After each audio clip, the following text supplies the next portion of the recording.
باللہ من الشیطان الرجیم بسم اللہ الرحمن الرحیم۔ عزیز دوستوں، آئیڈیا فاؤنڈیشن فورم میں آپ سب کو خوش آمدید کہتا ہوں۔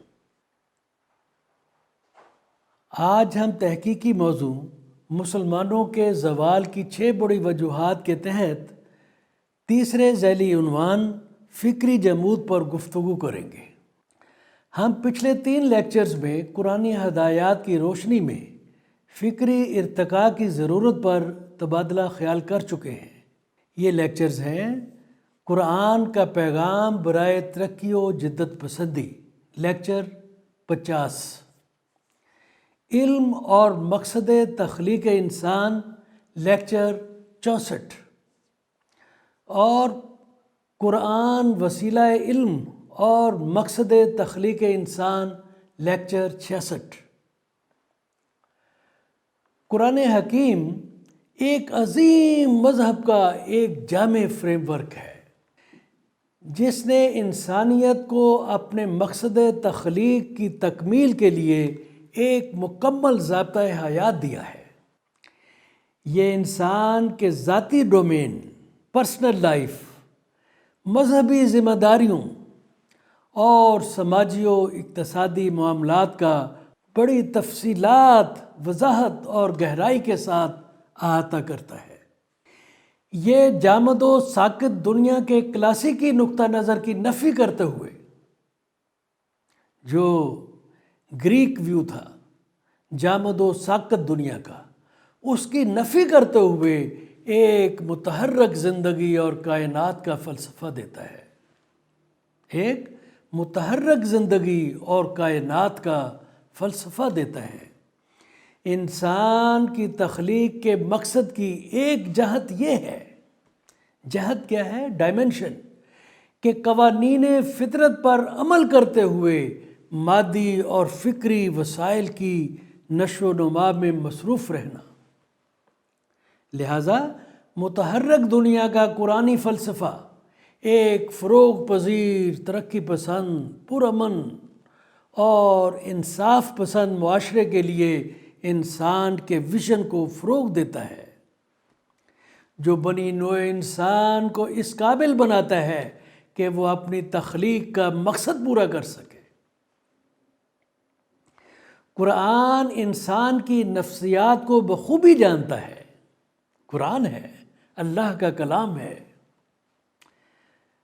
اس کا علم یعنی قرآن کا علم انسان کی شخصیت کو اس حد تک سنوار دیتا ہے، ڈیکوریٹ کر دیتا ہے، ایمبیلش کر دیتا ہے کہ وہ ایمان کے فکر و عمل سے لیس، ایکوپڈ، انسانی بھلائی کے لیے کوشاں اور ترقی کی اعلیٰ منازل کی طرف رواں دواں معاشرے کی تعمیر میں ایک مؤثر و متحرک قوت بن جاتا ہے۔ یہ انسان کی پرسنالٹی ایسی بنتی ہے۔ قرآنی اصولوں پر سختی سے عمل کرنے سے انسان کی عقل و بصیرت اس قدر فروغ پا جاتی ہے کہ اس کو قوانین فطرت کا ادراک حاصل ہو جاتا ہے اور وہ کائنات کے عناصر پر غلبہ پانے کی اہلیت حاصل کر پاتا ہے۔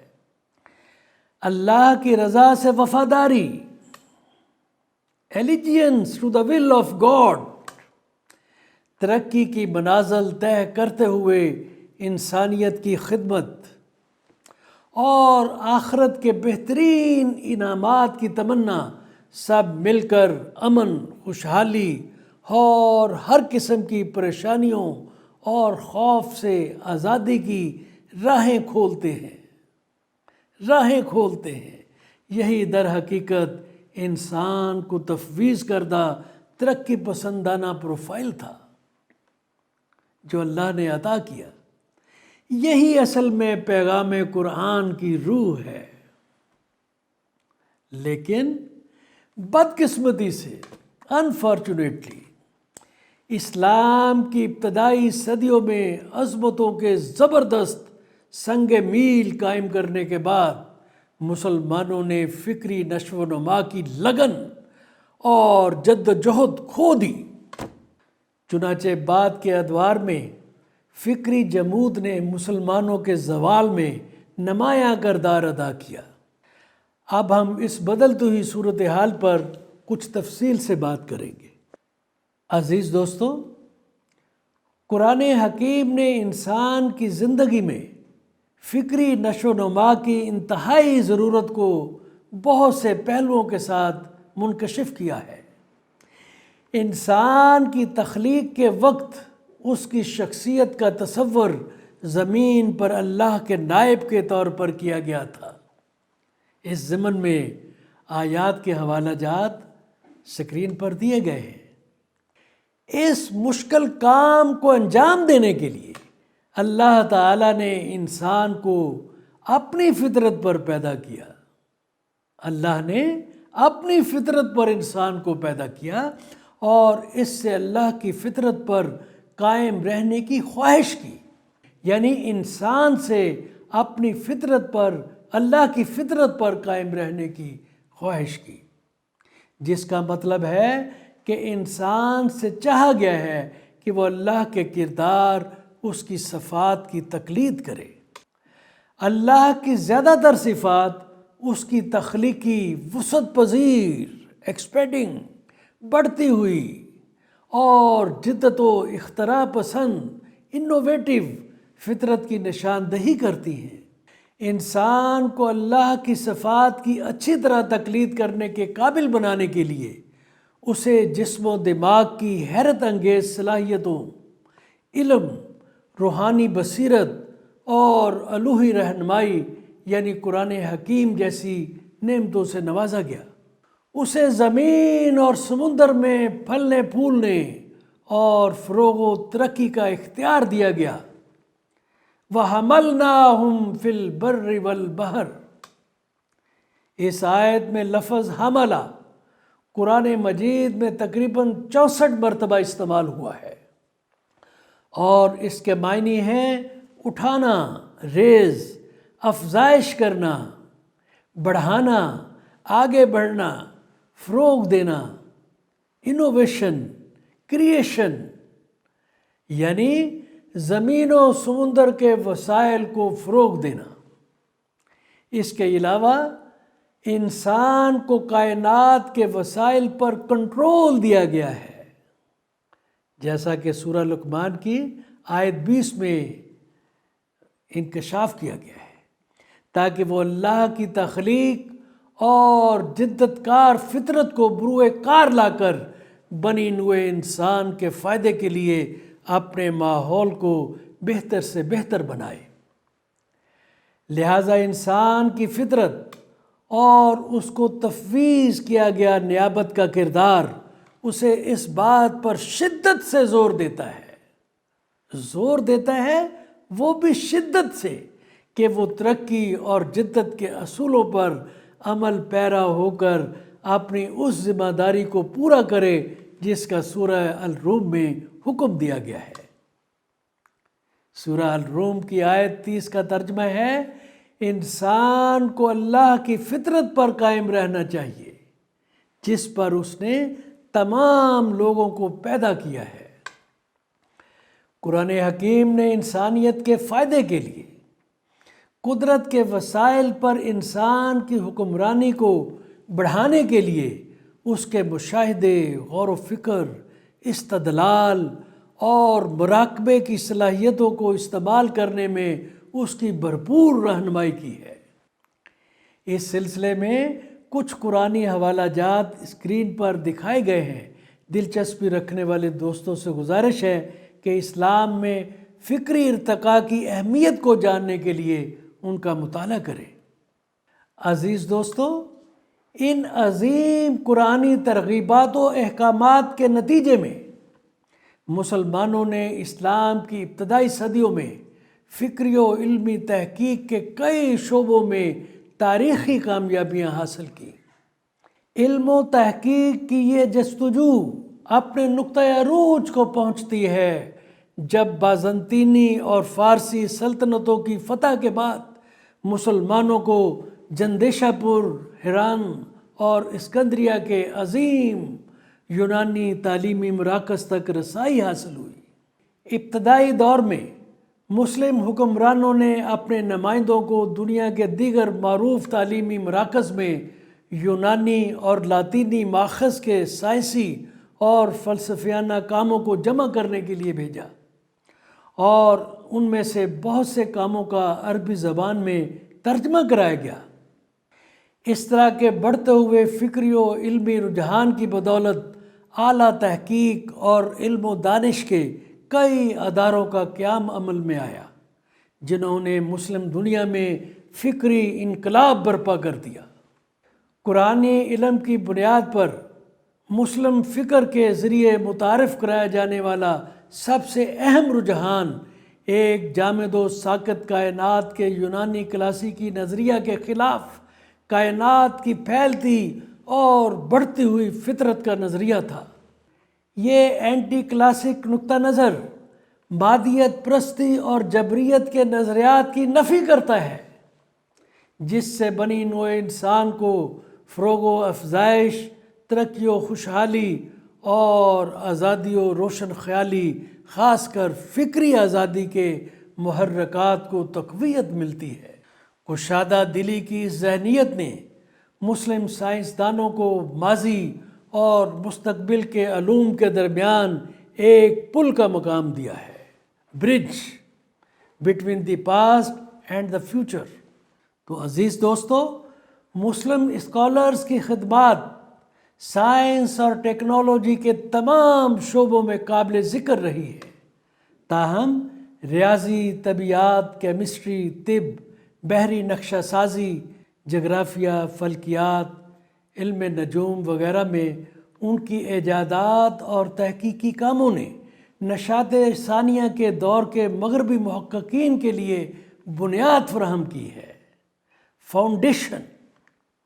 وہ مسلمان علماء جن کے کام کو جدید دور کی سائنس اور ٹیکنالوجی کا پیش خیمہ تسلیم کیا جاتا ہے، ان میں سے چند ایک نام میں آپ سے شیئر کرتا ہوں۔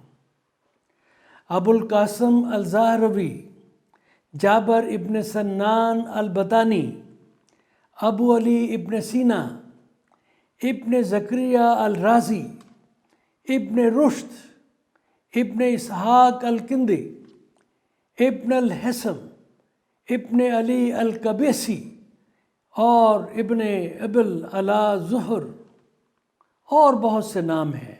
ان میں سے چند ایک اہم نام میں نے پیش کیے۔ ٹولیڈو جو اسپین کا ایک مشہور شہر تھا، اور سسلی مغربی دنیا کے دو اہم ترین تعلیمی مراکز جو مسلم حکمرانوں نے قائم کیے تھے، جنہوں نے اپنے مغربی ہم منصبوں تک مسلم اسکالرز کے کام کی ترسیل میں اہم کردار ادا کیا۔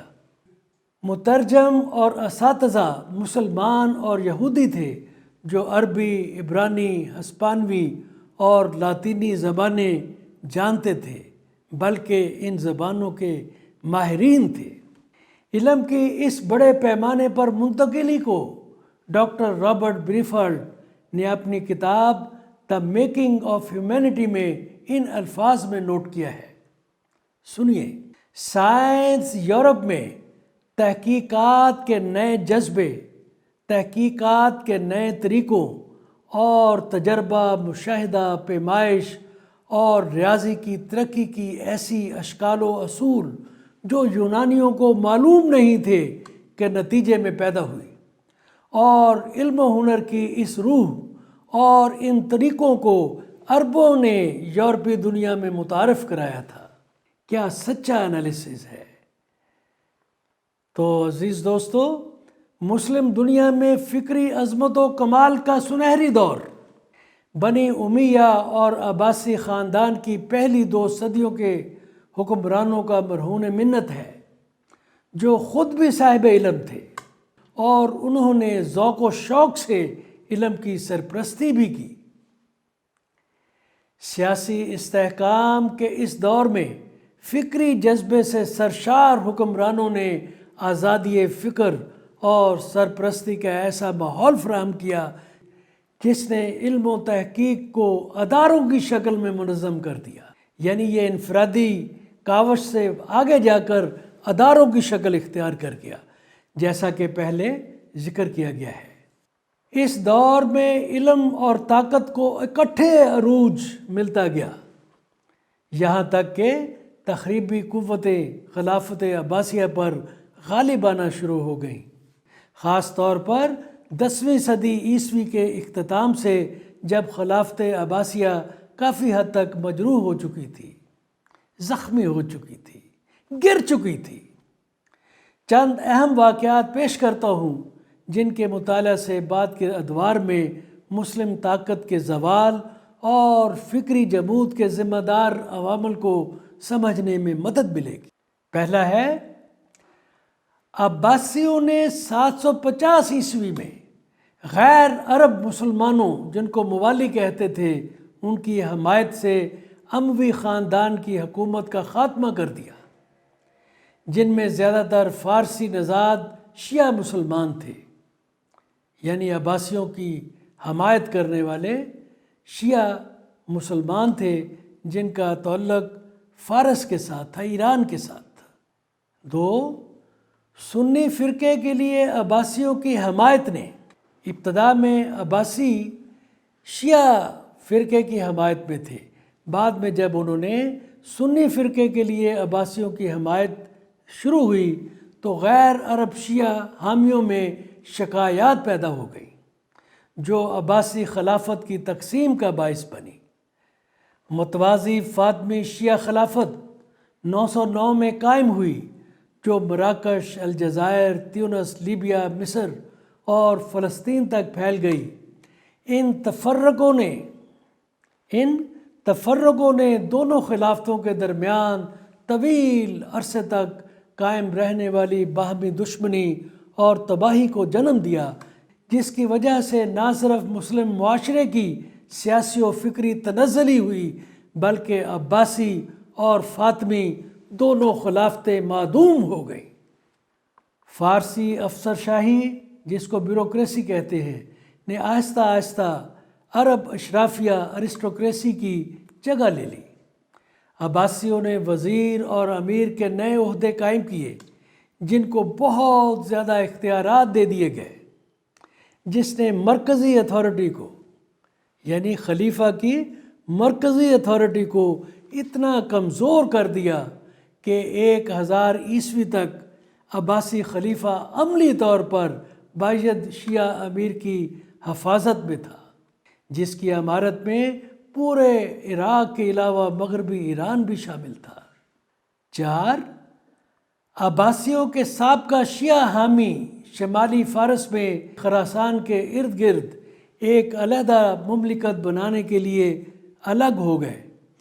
اس طرح شیعہ سنی فرقوں کی بنیاد پر خلافت عباسیہ کئی حصوں میں بٹ گئی۔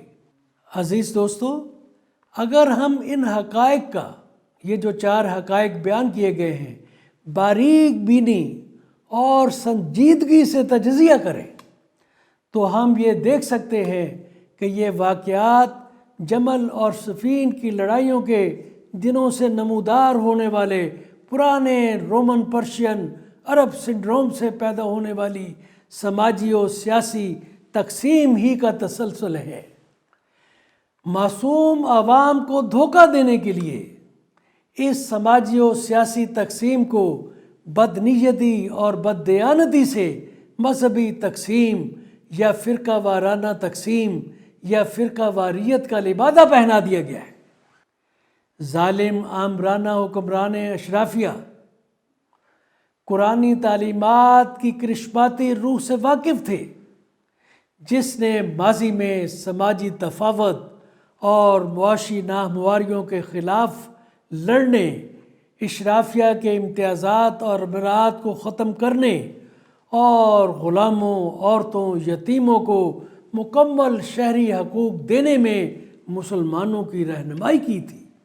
حکمران اشرافیہ ہمیشہ سے اس حقیقت سے خوف زدہ رہے ہیں کہ اگر اسلام کا یہ انسانیت دوست جذبہ اگر پراگندہ نہ کیا گیا، اس کو سپائل نہ کیا گیا، اور یہ اگر دوبارہ بھڑک اٹھا تو وہ ان کو جلا کر راکھ کر دے گا۔ لہٰذا خلافت کی مرکزی اتھارٹی کے بڑھتے ہوئے سیاسی عدم استحکام کو دیکھ کر ان میں اپنے مکروہ عزائم کو عملی جامہ پہنانے کا حوصلہ بڑھا، جیسا کہ انہوں نے حضرت عثمان غنی رضی اللہ تعالیٰ عنہ کی وفات کے بعد کیا تھا۔ ان کی سرتوڑ کوشش تھی کہ اسلام کے اس انسانیت دوست جذبے کو دوبارہ ایک مضبوط قوت کے طور پر زندہ ہونے کے کسی بھی امکان سے محروم کرنے کے لیے ہر طرح کی ملمہ سازیوں، فریب کاریوں، جال سازیوں، شر انگیزیوں اور تمام ممکنہ غیر منصفانہ ذرائع استعمال کر کے اس جذبے کے روحانی اور فکری محرکات کو پراگندہ و بے اثر کر دیا جائے۔ ان اشرافیہ کو اسلام کے ان دشمنوں کی حمایت بھی حاصل تھی جو میدان جنگ میں مات کھا چکے تھے، ہار چکے تھے، اور انہوں نے اپنے آپ کو مسلمان ظاہر کر کے بدلہ لینا آسان سمجھا تھا۔ لہٰذا یہ تمام قوتیں ایسے مسلم معاشرے کو تباہ کرنے کے لیے اکٹھی ہو گئیں جو خود بھی فرقہ وارانہ تقسیم، دائمی اندرونی کشمکش اور اخلاقی گراوٹ کی وجہ سے اندرونی مدافعت اور ہم آہنگی کھو چکا تھا۔ مسلم دنیا جو ٹوٹ پھوٹ کا شکار ہو چکی تھی، آزادی فکر اور علم و فنون کے میدان میں بھی اپنا روایتی مقام برقرار نہ رکھ سکی۔ آزادی اظہار، فکری مشاغل، علوم و فنون اور مقامی زبان اور کلچر پر استعماری حکمرانوں کی مزاحمتی پالیسیوں نے مسلم دنیا میں فکری جمود میں انتہائی منفی اور دور رس کردار ادا کیا۔ تو عزیز دوستو، گفتگو کے ابتدائی حصے میں ہم نے مسلم معاشرے کے لیے ترقی پسندانہ، اختراعی اور اینٹی کلاسک پروفائل کے متعلق بہت سی قرآنی ہدایات کا ذکر کیا تھا۔ اس حقیقت کے باوجود، جو ایک تاریخی حقیقت ہے، اس حقیقت کے باوجود بعض مغربی علماء نے اپنی لا علمی یا تعصبات کی وجہ سے اسلام کو مسلمانوں کے زوال کا ذمہ دار ٹھہرایا ہے۔ تاہم اس غلط بیانی کی بہت سے مسلم اور غیر مسلم علماء نے سختی سے تردید کی ہے۔ ان کے نقطہ نظر میں اخلاقی تنزلی، فکری اور سائنسی سرگرمیوں کا زوال، مذہبی شدت پسندی، فرقہ واریت، عقیدے میں ہٹ درمی اور اندھی تقلید کے فروغ سے اسلام میں فکر و تحقیق کا ختم ہو جانا، سماجی و معاشی ناہمواریاں، اجتہاد سے قطع تعلقی اور نئی جنم لیتی ضروریات سے قطع نظر مذہبی اصلاحات سے روگردانی مسلمانوں کے زوال کے بڑے اسباب ہیں۔ شام میں پیدا ہونے والے یونانی کیتھولک فلسفی شبلی شمائل نے مسلمانوں کے زوال کے اسباب کا سراغ لگاتے ہوئے کہا ہے، یہ نہ اسلام تھا نہ قرآن، مگر یہ شیخوں یعنی مذہبی قیادت کا اثر و نفوذ تھا جس نے امت مسلمہ کو کمزور رکھا۔ ابن خلدون اور آرنلڈ ٹوائنبی دونوں عظیم مورخین اس بات پر متفق تھے کہ تہذیبیں خودکشی سے مرتی ہیں، قتل سے نہیں، اور اس صورتحال کو جنم دینے والے عوامل سماجی و معاشی ناانصافی، اندرونی کشمکش، اخلاقی زوال، حق کا ساتھ دینے سے گریز اور فکری جمود ہیں۔ قرآن حکیم ان تمام برائیوں کے خلاف لڑنے کی تاکید کے ساتھ ہدایت کرتا ہے تاکہ ایک روشن خیال، متحرک انسانی شخصیت کی تعمیر ہو جو ایک منصفانہ، ترقی پسند اور ایماندار معاشرے کے لیے موزوں ہو۔ اس تناظر میں کچھ آیات اسکرین پر دکھائی گئی ہیں، ان پر توجہ چاہتا ہوں۔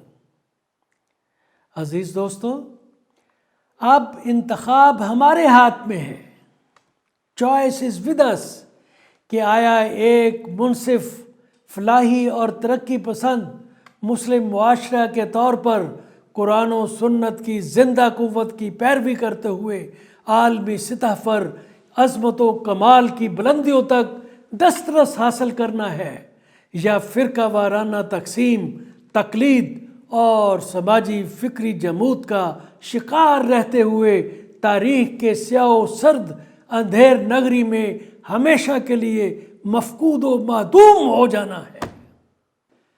اس کے ساتھ ہم اپنی گفتگو کو ختم کرتے ہیں۔ یہ پروگرام اردو اور انگریزی دونوں زبانوں میں ریکارڈ کیے گئے ہیں۔ ان کی ویڈیوز آئیڈیا فاؤنڈیشن کی ویب سائٹ، اس کے یوٹیوب چینل اور فیس بک پر دیکھی جا سکتی ہیں۔ پچھلی ویڈیوز اور تحریری کاپیاں بھی فاؤنڈیشن کی ویب سائٹ پر دستیاب ہیں۔